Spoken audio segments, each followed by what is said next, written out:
So we've heard a lot about troubles and the difficulty of dealing with the troubles of life, not only already in this service, but certainly if you got the newspaper this morning, it's filled with troubles all around the world. And the services this month have been very much focused on troubles.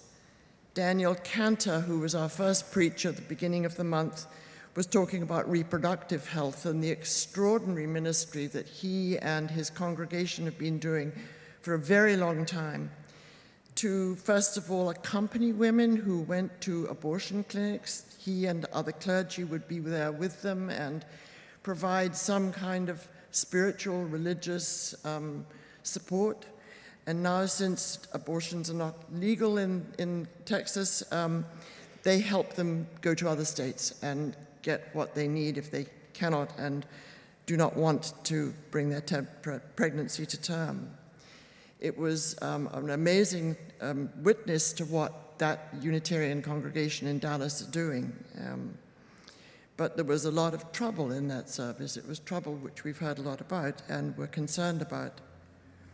And then John Buren spoke about the dispossession of Indigenous people on Indigenous Peoples' Day. And again, it was a hard sermon, as he said it would be, listening to how we as Unitarians in the past have been implicated in the dispossession of people and the awful, awful treatment of people, which continues to shadow our lives today.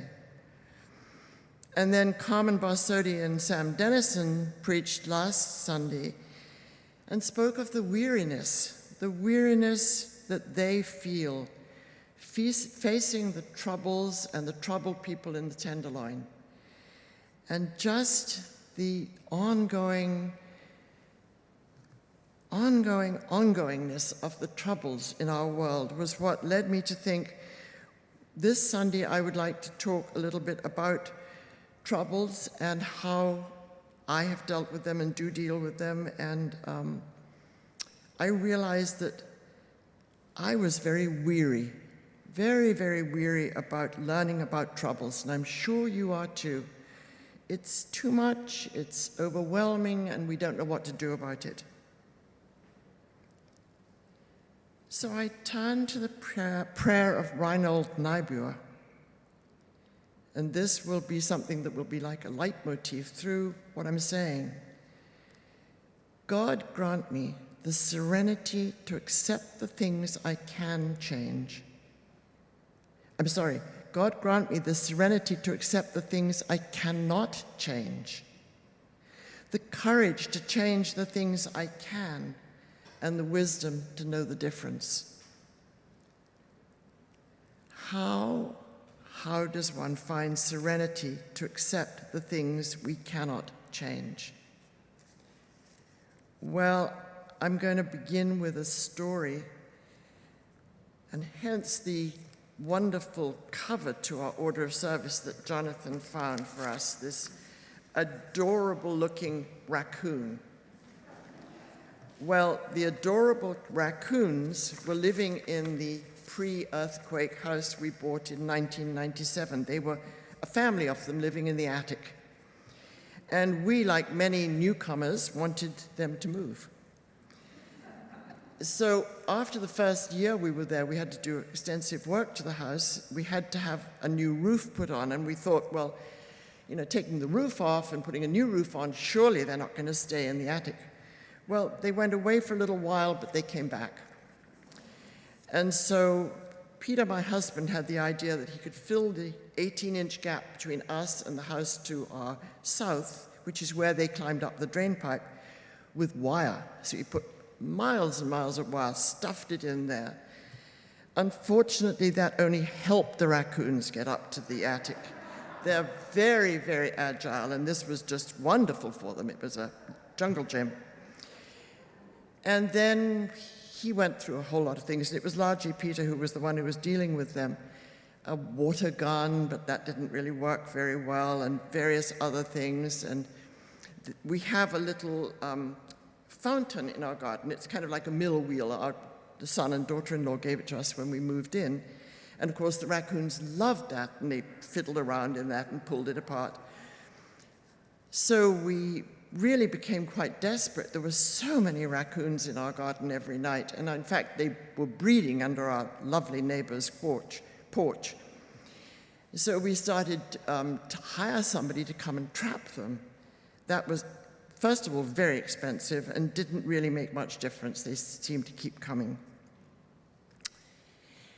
And I, at that point, was really, really kind of embattled. And there's a bit of a poem by Stanley Kunitz I want to share with you because it's pretty well how I felt about raccoons. Raccoons, I can hear them confabulating on the porch, half churring, half growling, bubbling to a manic hoot that curdles the night air. Something out there appalls. On the back door screen, a heavy fur piece hangs, spread-eagled, breathing hard, hooked by prehensile fingers, with its pointed snout pointing in, and the dark agates of its bandit eyes furiously blazing. Behind, where shadows deepen, burly forms lumber from side to side, like diminished bears in a flat-footed shuffle. They watch me, unafraid. I know they'll never leave. They've come to take possession. So I was in a really bad state. I was at war with these raccoons who actually had lived there before we did. And I was recommended a book, a friend recommended a book called Staying with the Trouble by Donna Haraway, who is Distinguished Professor Emerita in the History of Consciousness at UC Santa Cruz. And I read this book, which is not an easy book to read. She coins a lot of words. But it is about living with others, particularly other species. How do we live together? How do we enter into kind of a dance with them? How do we make compromises? How do we change the way we do things? And that book profoundly affected me. I really knew that I needed to change and that there was something that I needed to do and be differently. So we have now, to some extent, learned to live with the trouble. We have a blue baby bath over the fountain with 2 cinder blocks on it. Every night I go out and put the baby bath on the fountain and the 2 cinder blocks, and every morning I pick up the cinder blocks, take the baby bath back, and the fountain works again. And every morning I go out into the garden to do this, and I see that the turf has been turned up all around. Our lawn is too grand a word, but it's grass. And every morning I go back and turn down the grass and tramp it down and hope it will live. So we're learning to live with the raccoons. It's not perfect, but they come in our garden, they do what they do. I come in the garden in the morning and repair what they've broken. And we're managing. But the Naibua prayer has more to it than granting me the serenity to accept the things I cannot change, as Daniel alluded to in his reflection. Sometimes that's not enough, because Naibua also asks for the courage to change the things I can.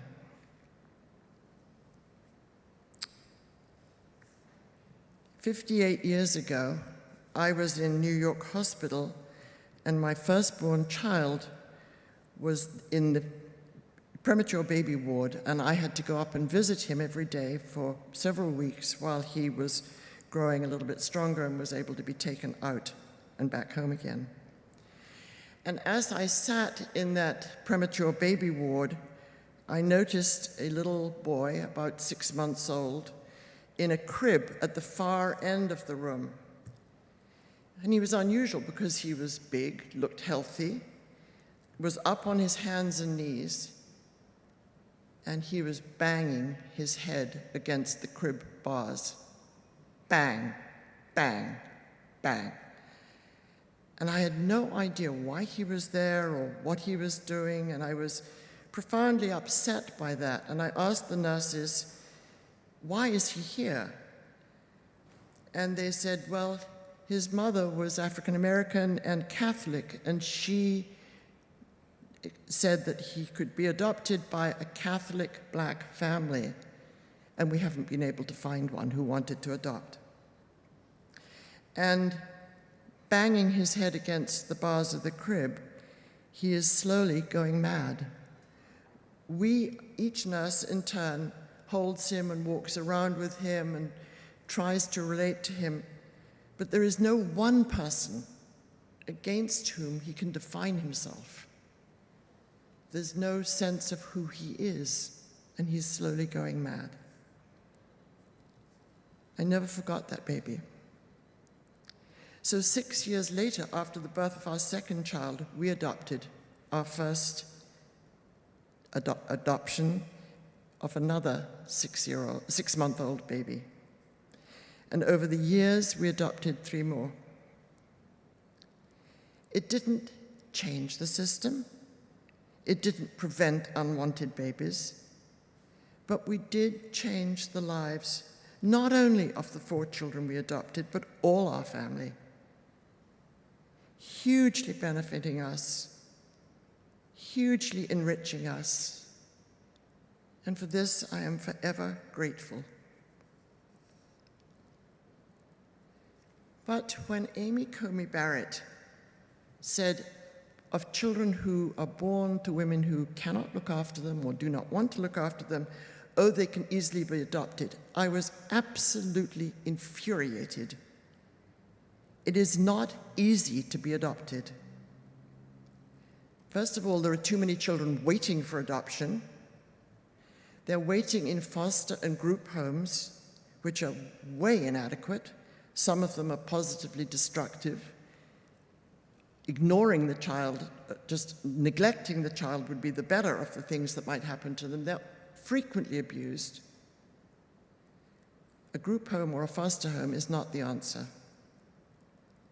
And then if you are adopted into the most loving, stable, wanting you family, there inevitably will be questions of, why did my birth mother give me up? What's wrong with me? And there's nothing that I, as an adoptive parent, can say to my child that will assuage those questions.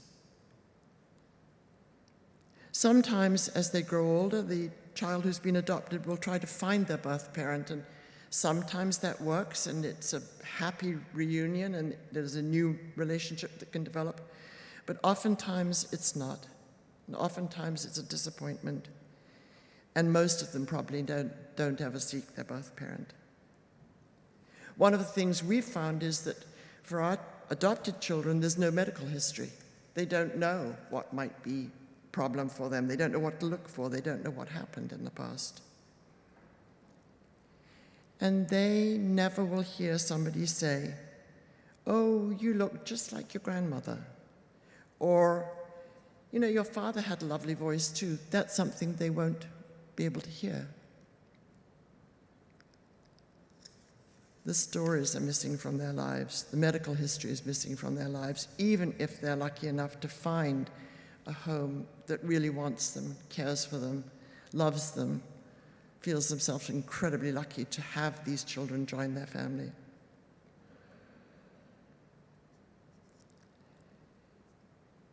So that's a trouble that we can do a little bit about maybe, but not solve. Not yet, not now. At least I can't. And then Nibur goes on. God grant me the serenity to accept the things I can, change the things, God grant me the serenity to accept the things I cannot change, the courage to change the things I can, and the wisdom to know the difference. So where does one find that wisdom? I think it's in community. I think it's particularly in religious community. As Ram Dass said, we make the effort to see the beloved in everyone and through everyone, including the earth. And don't we say every Sunday, promise each other, love is the spirit of this church? It's being in congregation that we have the opportunity to grow. We gain wider horizons, deepening connections with more and different people, and the more differences, the better, because then we can begin to imagine what it's like to be in somebody else's shoes, to experience what they've experienced. And they can teach us. You teach me. You have taught me for years and years. I've learned so much from this congregation, which has changed me, which has offered new horizons of possibility, which has curbed some of the things that were not working so well for me or anyone else. It's so important to be in community, to get to know many different people, to support each other in this very troubling world where we're called to accept the things that we cannot change, to change the things we can. And so I end by a prayer that in this church we may encourage each other to change the things we can, perhaps lessening the troubles for some. I pray that we learn to accept the things we cannot change and do so graciously with humor, playfulness, creativity. And I pray that we support one another in living with all the many troubles in the world, in our own lives, and that we do this in love. So may it be. Amen.